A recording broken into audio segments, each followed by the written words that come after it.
Oh, it's you again. Let me guess. Quarters? No, Genie. I found a quarter. I need help with dimes. I'm really struggling with them. Okay. I can help you with dimes. Well, you heard the genie. Time to find some silver dimes.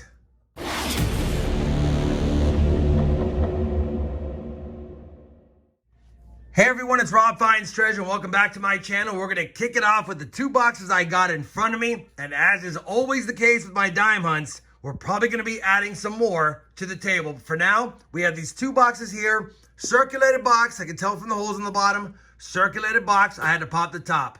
Two circulated dime boxes. Hopefully we can get on some silver. And if not, get some goodies for the world's worst dime album.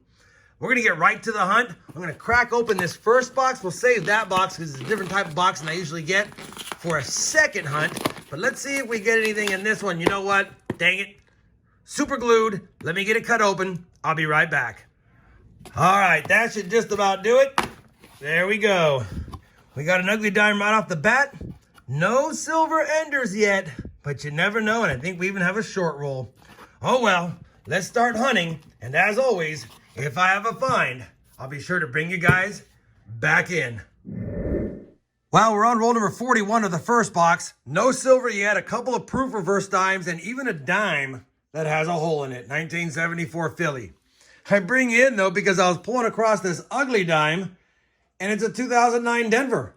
So not only is it a low minted dime, it's an ugly dime, and it is one we need for the book, along with that ender I showed you earlier was a 1970 Philly. Both of those will go into the world's worst dime album, and we had only 9 left to fill it, and now we have 7 left, and I haven't checked the other dates yet. No silver yet, but a couple of ugly dimes, one being a low mintage. Let's get back to the hunt for silver, though. Well, the first box has been hunted, and I don't know, Genie. No silver on the board yet. You guys have already seen the finds, and we have a total of, 12 ugly dimes. No silver yet. Maybe he meant other boxes, unless he meant this one.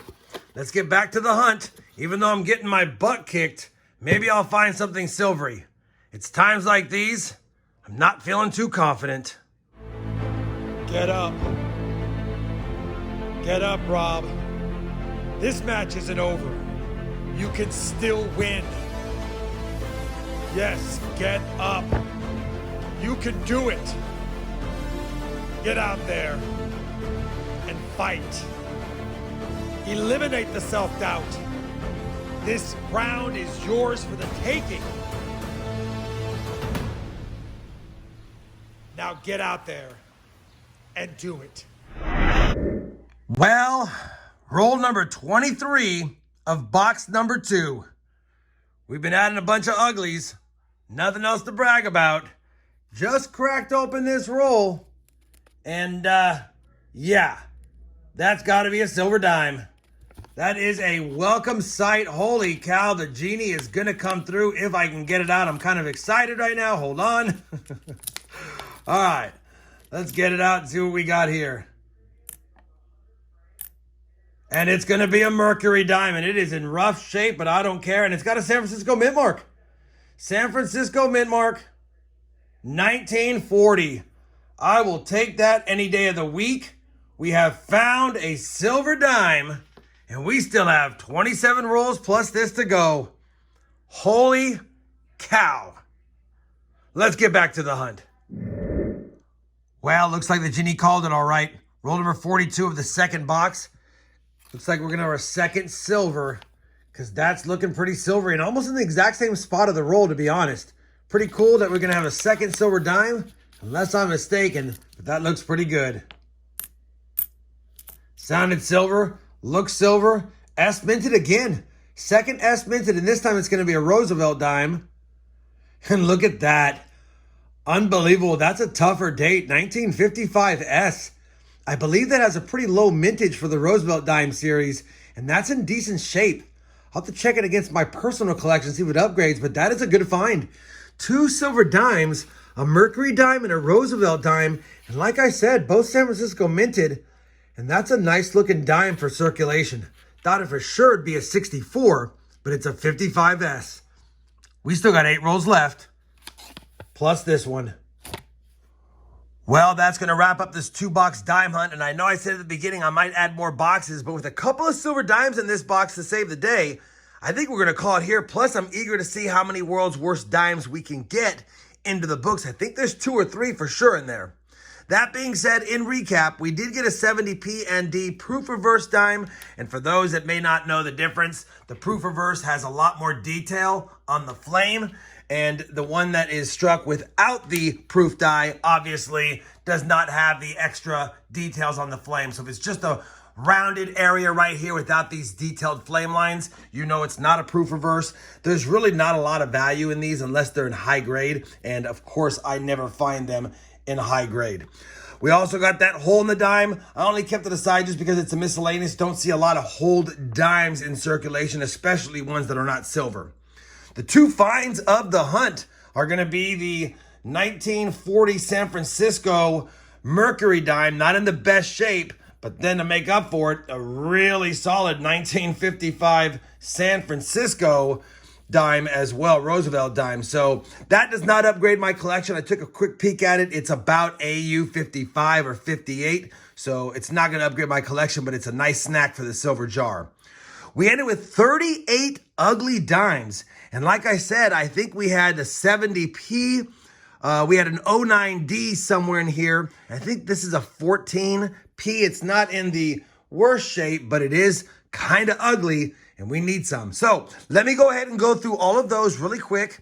We'll definitely compare them to the album. We'll see if we have downgrades and additions. Remember, we just needed 9 more dates in here, and I think we have 2 or 3 of them on the board. Let me go ahead and check them real quick. I'll bring it back with an update on which ones we're adding or downgrading if we have those. We have compared all of the ugly dimes to the World's Worst Dime album, and we will be adding 3 as expected, the 1970p. We did not have that one in the book, so it's good to slot one there. We did not have the 09D, so I'm going to go ahead and slot that one here.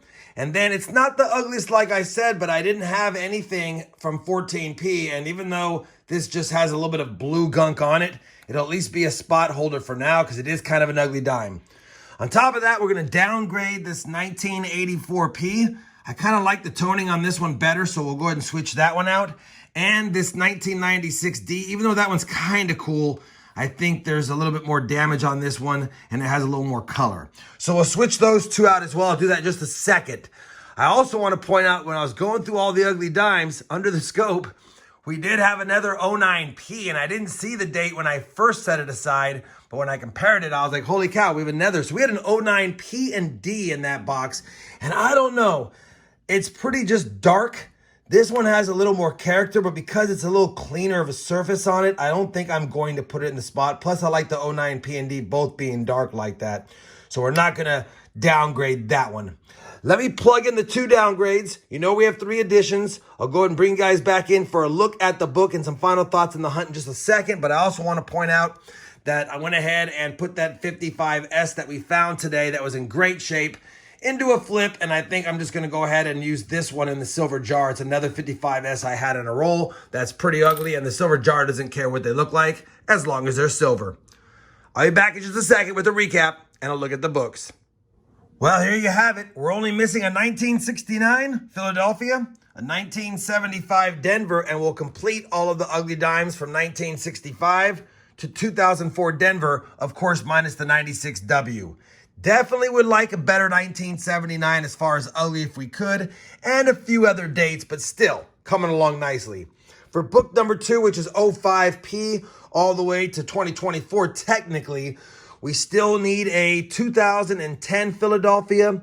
We need the 2020P, the 2021P, the 2022P, and then, of course, we could use the 23s if we can find some ugly ones right now. And we definitely would like a better 14P. This is just a spot holder and a, I guess, worse, not better, 19P, etc. But doing pretty good. We're only missing 6 dimes from 1965 all the way to 2022 Denver. And hopefully in the next couple of hunts we can find them. And then, obviously, it's always nice slotting some silver.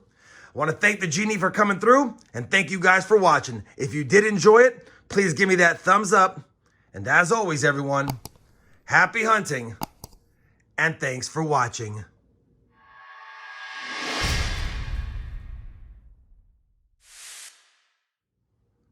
Hungry, fella? There you go.